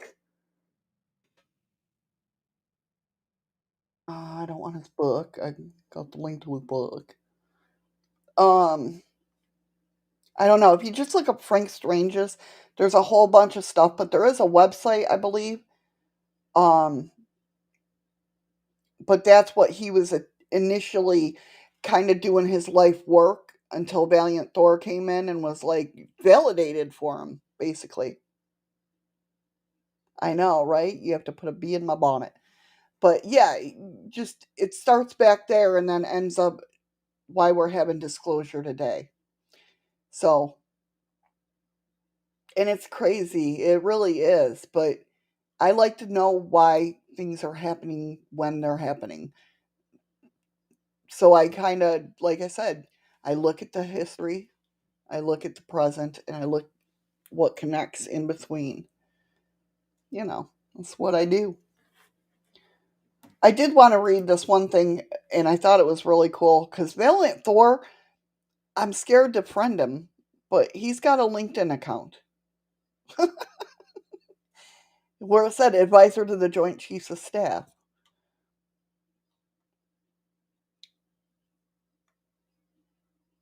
Space Missile Defense Command, U.S. Army. Hey, cute goth girl.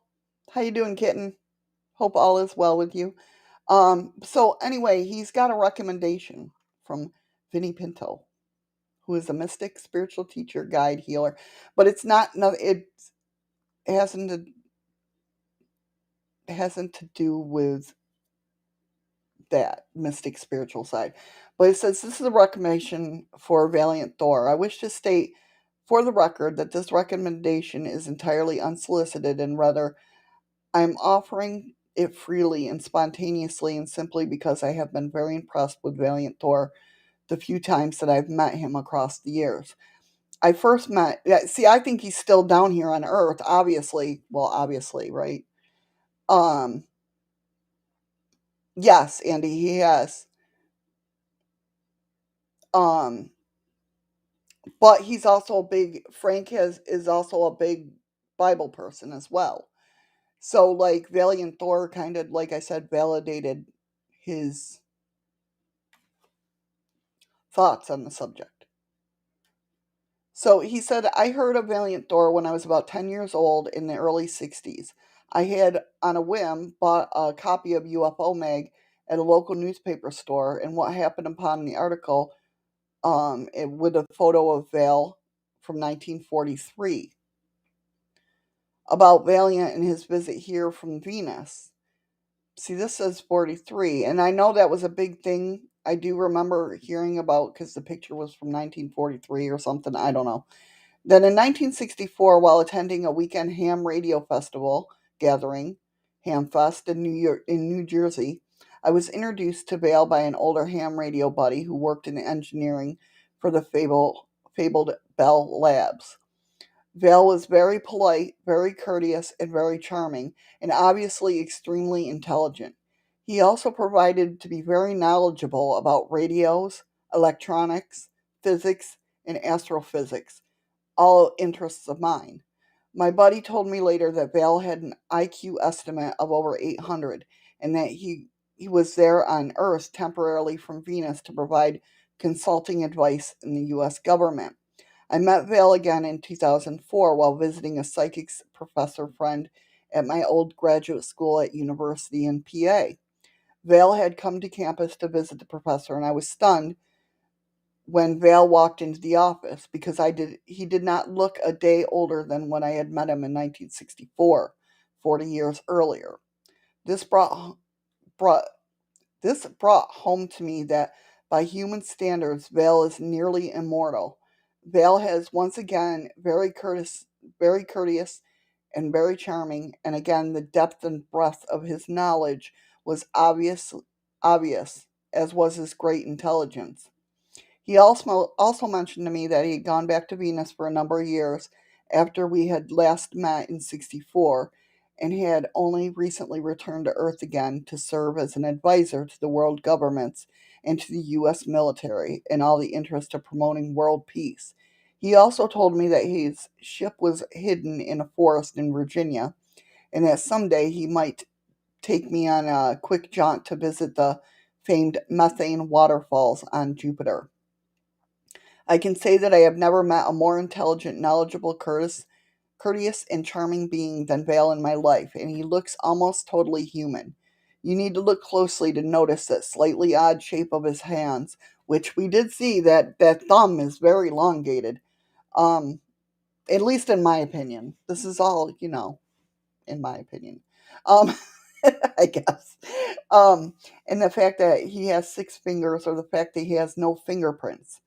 By the way, he told me that the average lifespan of a Venetian, I know I said that wrong, but you know what I mean, such as himself, for it seems that there was another sentient races of beings on Venus as well as his, is from 480 to 700 years.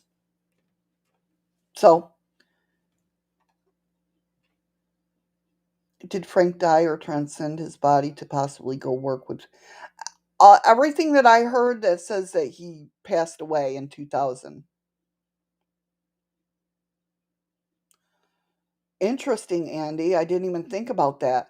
Andy said 1943. That would tie in with the American bomber pilots seeing the Foo Dogs, the Foo Fighters, went on missions. Interesting. Yeah, see? Yeah, I know. Me and Andy got talking. Welcome back, Freaky Geek.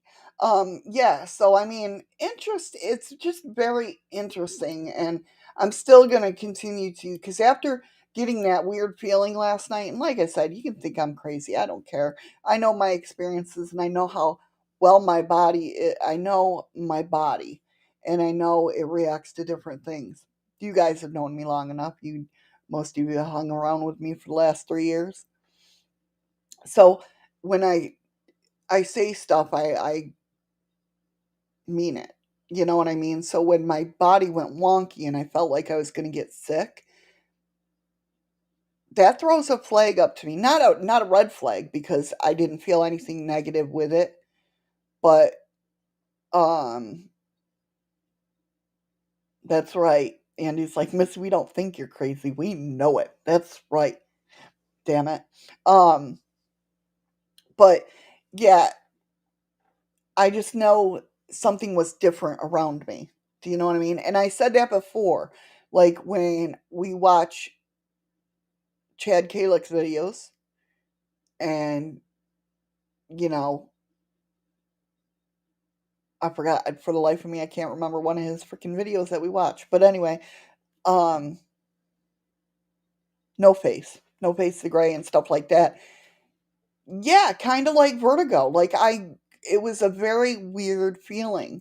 And it was the same feeling not the same feeling, it was much stronger. Let me put that.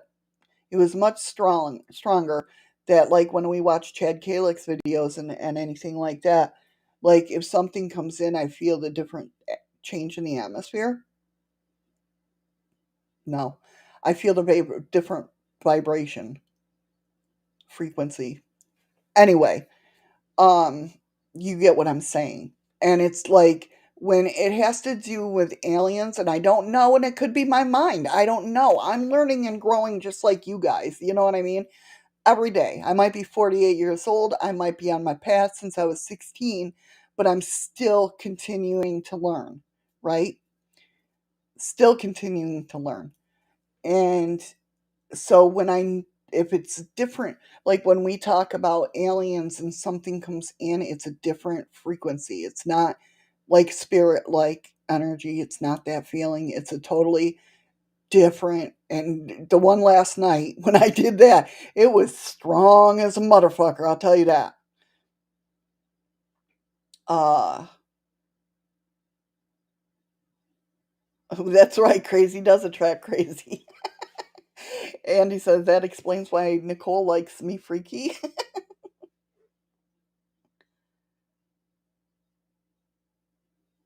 No, Andy, you don't. When you say, Missy, I need to send you a little something to open up the rest of your mind in one big hit. No. It all depends on what it is. No. Freaky says, I get that feeling now and then just sitting still. Not sure why. See? Freaky, you're opening up and you don't even realize it. A lot of times you don't realize it. You know, you really don't. It, that's why you gotta go back. Like when I tell you guys, when we're talking about stuff like this, and I tell you guys that really learn your body, what different feelings you get mean, really learn. I can't stress that enough, because when something goes wonky, you're gonna know. Yeah, that's what I thought, Andy. No, I'm good, really. Andy says, in 4 to 6 hours, Missy, you can learn more than you've learned in the last 48 years. I know. I really believe in it. I do. But I just like being in control of my own body, and if you're new here, seriously, I do not do drugs. I hardly ever drink unless you consider coffee and Pepsi. They're my drug of choice, and cigarettes. But other than that, I don't smoke, I don't drink. I don't do drugs. Not that I'm aware of, unless somebody's coming in at night and, I don't think that's happening. Um really, freaky, it's funny you say that, because when I first started having where I can feel like me going into astral travel, I told you, like, you remember me saying it's like a elevator going down, like, really fast. That's kind of how, like, when it comes on real quick, that aspect of it, or that frequency, or that feeling, um it feels like somebody's reaching out and say, hey, got a message for you, come here. And they're pulling on me. It's weird that you say that, because he said sometimes, not always, when I get that feeling, it's almost like something is either pulling me or pushing me. Yeah. Freaky's like, same here, only tea for me on the drinking. Yeah. And he said, not a case of being in control. It's bearing witness to something and not turning your attention from it. You know what? It probably would. In all actuality, this shit probably would help me. I mean, seriously. But yeah, I hate that type of gut feeling, or on a roller coaster, less my gut feeling creeps me out big time. Yeah. And the thing what it is like, for the longest time, I thought something was wrong with me until I let it go and then had my out of body experience. But I think because that was my first time, and then I did the whole, holy shit, slam back into my body. Um, the second time, I didn't go into that feeling. And it scared me for a long time. Well, it scared me, and this is why I fight about fucking fear mongers and that. This is what I fight about, because it's my own fault. I lost my own power of having that out of body experience because somebody told me that it was a demon trying to get in me and it scared me. So for a longest time, I didn't do it. And that's why I hate fear mongers, because I lost out on many years that I could have grown, if that makes sense. Yeah, I want to, Andy. I really do. And I know a lot of indigenous people here. Andy said, for you, Missy, I would advise going to see some indigenous people and having them supervise the first few experience. That would be ideal for anyone, really speaking. Yeah, I know, Andy. I know. Um, and I totally get that. Freaky says, and how do I let it go? Because I'm scared. If I let it go, I'm gone for keeps. I get that. Believe me, and that's, it is scary. It is scary, but you got it. The way I feel and the way that I've learned things is your body and your mind are not going to let you go any farther than what you're ready for. Does that make sense? Like, you practicing a little here and there, that's what I do. Like I said, even with the CE5 shit, you know, like I can do that when I do. It's funny because when I do the CE5, when I first started doing the CE5, I had already been doing that. Only like astral travel. I told you, like, those videos that you see with a phone where they take a picture, then they hold it and you go like that, and it, spins it around or whatnot. Like, I can do that out of my body. That's how I felt the day that I told you I was sitting outside and I was like on the other side of the wall, but I knew I was there sitting having a cigarette. I had already been doing that whole thing and projecting myself in other spots, but I used the method of CE5 before it was CE5. Well, I don't know how long Greer's been doing CE5, but before it was even called CE5, at least in my knowledge.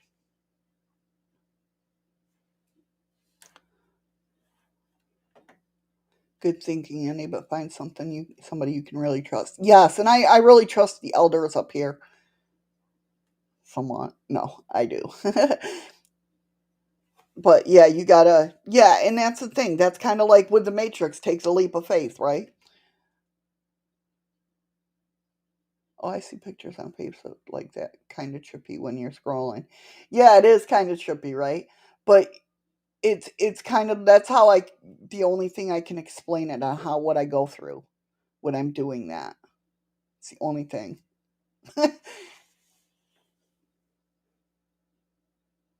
Um, but yeah, so I was doing all that before it was like called CE5 or whatnot. At least that aspect. I was just, and that's just shit that I play around with my own mind. You know what I mean?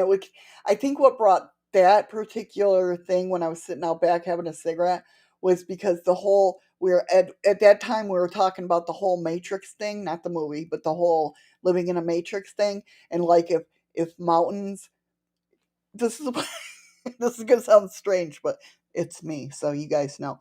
But like, I'll sit there and do funky experiments with myself to where like I was trying to catch the mountains not being there because I wasn't looking at them. Does that make sense? So I'm trying to like fake out my own world, basically.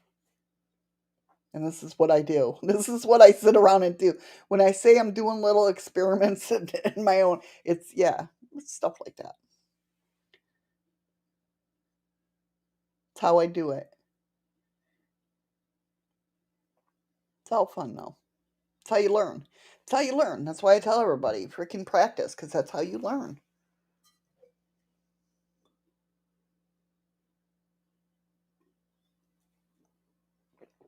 And he says, can we truly control our minds? If we see something we don't like, we can shut our eyes or turn away from it. But when something gets in your head, exactly, And that's the whole purpose of fear, right? That's the whole purpose of fear. I don't know why I just put that right in front of my head. I don't freaking know. That's how fear controls us. That's how our mind controls us. Shadow, if you can look at the mountain through a white boarded window, you can trick your mind into not seeing the mountains. True, but I was trying to have an out of body experience and not see the mountains. I want to trick my own mind. I want not trick my own mind, but trick my own universe, trick my own world. That's how I learn. I have to go through and do it. Some people be like, not for me. And like I said, when I do stuff like that and I try calling, I'm not going to lie, I got my ass kicked last night with his. If I really did call Valiant Thor to my room and freaking, I got my ass kicked by it. No lie. I got my ass kicked over and over because I kept trying it. I want to kind of try it now, but I don't want to get sick. Did I look like a cyborg? Hey. Um, but yeah, I got my ass kicked last night. Totally. By whatever. But something kicked my ass. Uh, but that's how I learned, like I said. I wouldn't have known to felt that frequency unless I did it. If that makes sense. But again, it was weird that I was not scared to call him, but being out on that back porch, I think because there's bears out there. Um, but being out on that back porch, trying to call down an alien and knowing if I turn around and see a fucking alien, I'm going to run or be frozen in fear. That's most likely. I'll probably most likely be frozen in fear.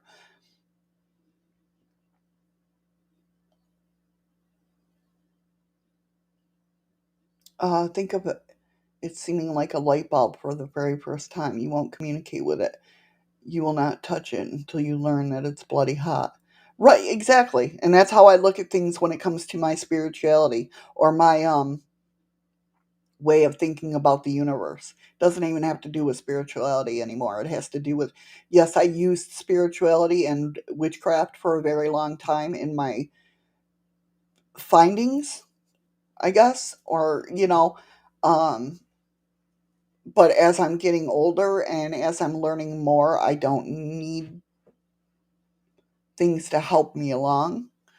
Um, or kind of even like for the longest time, I told you guys about the little blips of light that I'd see. And until I didn't know what the hell they were, I thought something was wrong with my eyes. Until that one night that I was sitting on the bed and I saw a flash of light, little dot, little orb of light just flash in and out. And all of a sudden, Eddie's like, "Why are you standing over me?" And I'm like, "I'm not standing over you." And he opened his eyes and he goes, "I swear to God, you were standing over the bed." And it was the same exact spot that he saw the shadow person lean over him looking, that I saw that blink of light. That's how I learned that those blinks of lights are spirit coming in and out. Or aliens. It could be aliens too. I don't know. I don't know. I don't claim to know all the answers, but I'm willing to freaking try to find out my world and how it works. And that's why I do a lot of different things on this channel, because I want to, if I can spark interest in somebody, if I can say something and trigger somebody's memory, or not in a bad way. Oh, that scared me. I saw it. There's a plane flying by that. He's a little low. But I was like, oh shit, they're coming to get me. Um, no, but if I can spark somebody's interest, it's not all about, aliens and UFOs. It's about being scientific and being logic about it too. Because I'm a very logical person. I told you, my spiritual side fights with my science side all the freaking time. But I got to analyze things. That's how I do.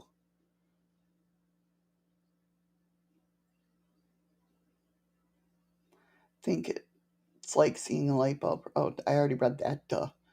Some light bulbs get hot real fast, though. That's true. Light bulbs get hotter than others. And you would say that your journey into the other realm are now a smoother transition because you have so much practice. Yeah, I know. You know what it is, Andy?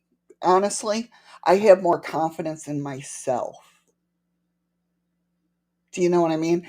Where before I needed objects to focus on, and even though I always had people telling me, oh, you're really protected, or you're really powerful, or you're this, or you're that, and I'm just like, okay, whatever. Now I'm really starting to believe it and believe in myself. I think that's why I push myself more, because shit's happening when I push it. Freaky says, I shared a TikTok last night or sometime this morning of spirit leaving a helicopter. You see wings as it reaches an arrow. Oh, interesting. Did you share it on Facebook, Freaky Geek? I'll have to look at that. Yeah, exactly, Freaky Geek. And that's why I don't push people. That's why I just generally talk about this stuff, because of the fact that, yeah, I'll have to come into it on your own. You have to realize it.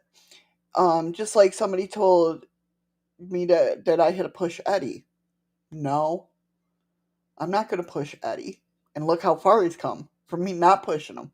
He'll open up when he needs to open up, and he'll open up as much as he needs to open up. Same with all you guys.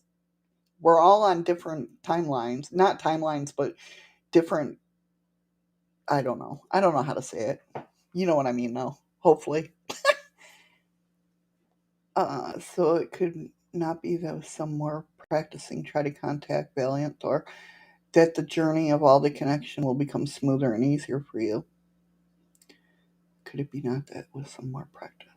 Yeah, I think I just have to, if you go back and, like, well, not you, but I have to go back and, because I think it has to do with a lot of, like, the law of one, the vibration. Like, I remember reading somewhere that the vibration wasn't right for the host. So you have to, like, get your body in tune and in line with that. I've been the past couple, and that could be too, is why too, is I've been, you know how I believe in, like, our junk DNA is not junk DNA. It's there for a reason, and it'll be activated when it needs to be activated, or it was activated and we don't need it anymore, or whatnot. Our DNA is our DNA. It's every bit of it's important in the way I think about it. Um, but I think, like, I've been listening to a lot of binaural beats again and stuff like that. So I'm at that point to where I'm like, yeah, I'm ready to move forward. Let's go. That's when, is when I start listening to binaural beats. It's like I open another piece of DNA up. Let's go. We're individuals, and there's nothing set in stone in regards to how to. Exactly.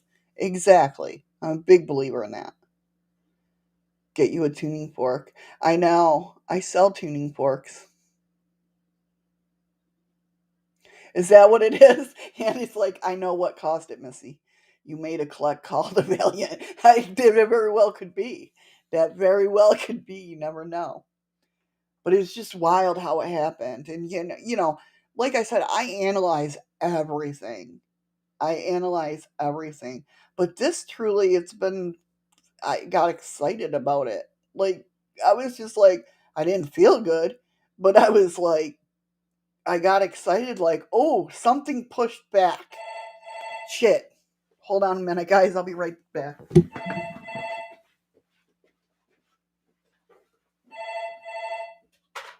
Hello? Sure. Yeah, no problem. Are you using the same card? Okay. If that's the case, I can just put you in for another night. That's no problem. You don't have to wait there or anything. All right? All right, thank you. Bye.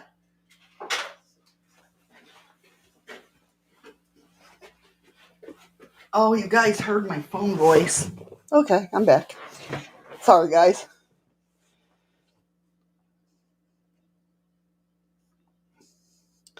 When you use a tuning fork, does it make the music that it's much better to consume? Yes. Yes, it does.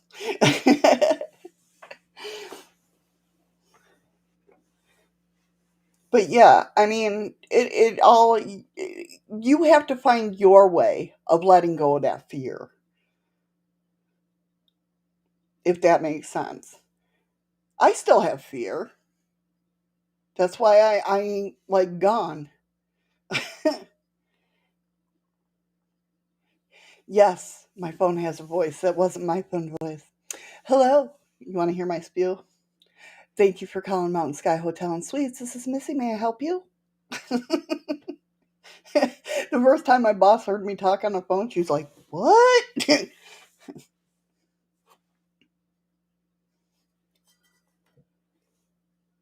I thought I always answer the phone. I'm like, "Hello," because I think it's my boss. I'm like, "Okay, I'll be right up."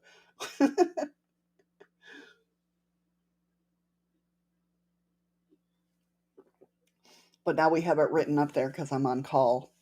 If for assistance, call this room or this room. So yeah.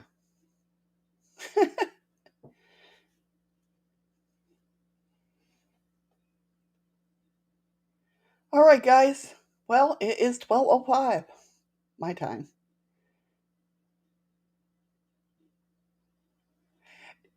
Lovely saying. Yes, that's exactly right, Andy. To quote a movie, learn the way, forget the way, create your own way.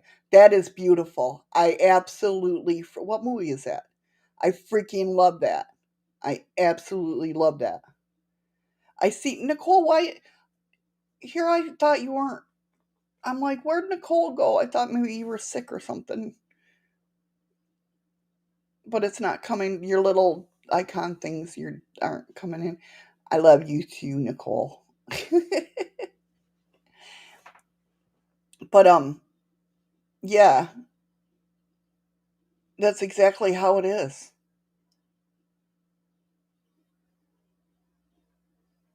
Crap! Thanks, Freaky. You made me. God bless America. I forgot to tell Eddie to bring me cheese.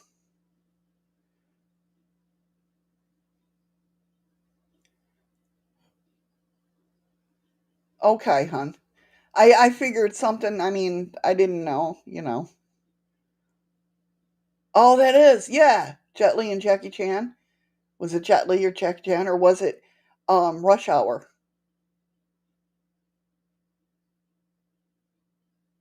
Because I love those movies. I tell Eddie that my favorite quote from Rush Hour movies is I look at Eddie and go, "Do you not understand the words that are coming out of my mouth?" I tell him that all the time. I'm surprised I haven't on here.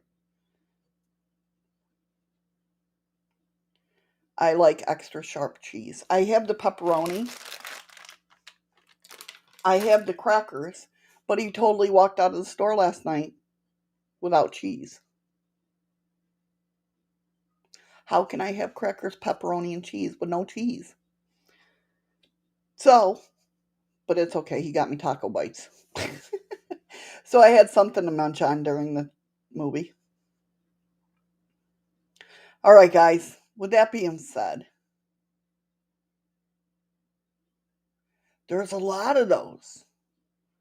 Andy says that the American kid has an accident, loses consciousness, wakes up in ancient China, and has to return the staff to the Monkey King. Yeah. Oh, is that the movie?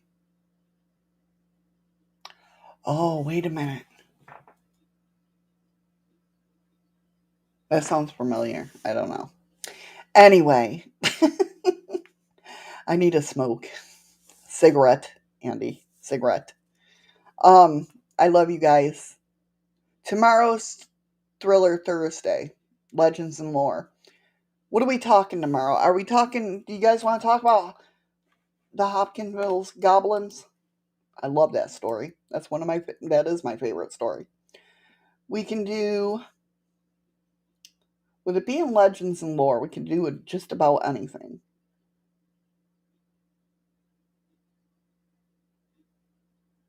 I don't know. What do you guys think? Oh, one last troll for you guys to have fun with.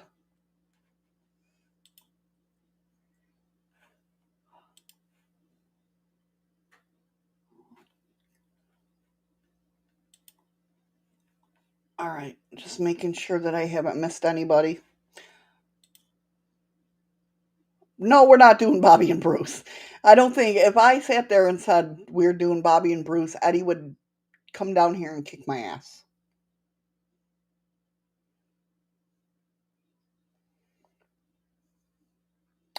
Oh, all right. That does sound familiar, though, Andy. That does sound familiar. I'm sure if I saw it, I'd recognize it because that does sound. I think everybody would kick my ass if I brought up Bruce and Bobby again. The Forbidden Kid. Oh, maybe not. That don't sound familiar. The plot line does, but the movie title don't. I don't know. Yes, I know. We've done Bobby and Bruce one too many times. Poor Eddie, that's going to be ingrained in his head. So yeah, we can do I don't know what else. We can talk about Dottleston. I don't know if that's a. Have you heard about Dottleston? How he was getting messages through his computer from somebody that lived in. It's kind of like Pearl and Patience, only through a computer, but not so like they didn't write books. They're just trying to figure out what happened. Some good stories. It was a bit confusing for a bit. Freaky. It's still confusing to Eddie. And Nicole's like, no, we don't want to. No. Oh, no. No, we want to hear about Bruce and Bobby again. Oh, my God. Yeah, Bobby and Bruce were presidents of America and Russia. That was some crazy shit. Still some crazy shit.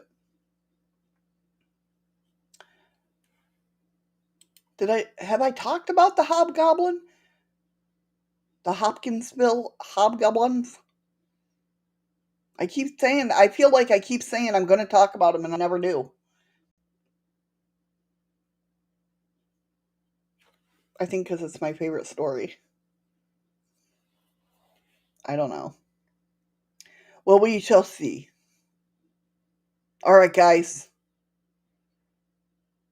I'm getting out of here. Do it on the computer messages and the goblins.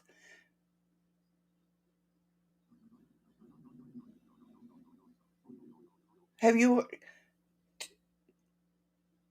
I don't know if I can. I don't know if I can do both. I will try. We're starting out with the Hobgoblins, though, because that's my favorite story. Have I told you guys it's my favorite story? Anyway, with that being said, is D-Live still messed up? Can you see? Can you see the chest over there? I haven't even looked. Oh God.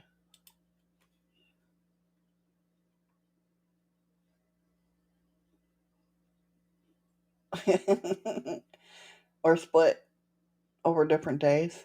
Yeah, I know. I did say that. What can I say? All right, guys. With that being said, I love each and every one of you. Thank you for your donations. Head on over if you want to donate. You can head over to shadowsandmoon.net. It's got all the info over there. Yeah, thank you guys for listening and hanging out. It's still not there. Hey, Joy. Okay, I was just wondering because I didn't even check today to see if it was there. Usually I do, but as soon as that's okay, hon. No problem. I'm glad to see you here now. um, as soon as the chest comes back up, I'll start giving lemons out again. That's all I can do. But with that being said, I love each and every one of you guys. Thank you so much for hanging out. And I hope you enjoyed today's show. I hope it gave you something to think about. And with that, I'll see you tomorrow. Well, we'll talk about the hobgoblins and maybe the Dottleston. And yeah, so let's get out of here. Okay, I need a cigarette. Remember, guys, find something today that makes you smile with your eyes. I love you guys. I will see you tomorrow. Take care. Be safe.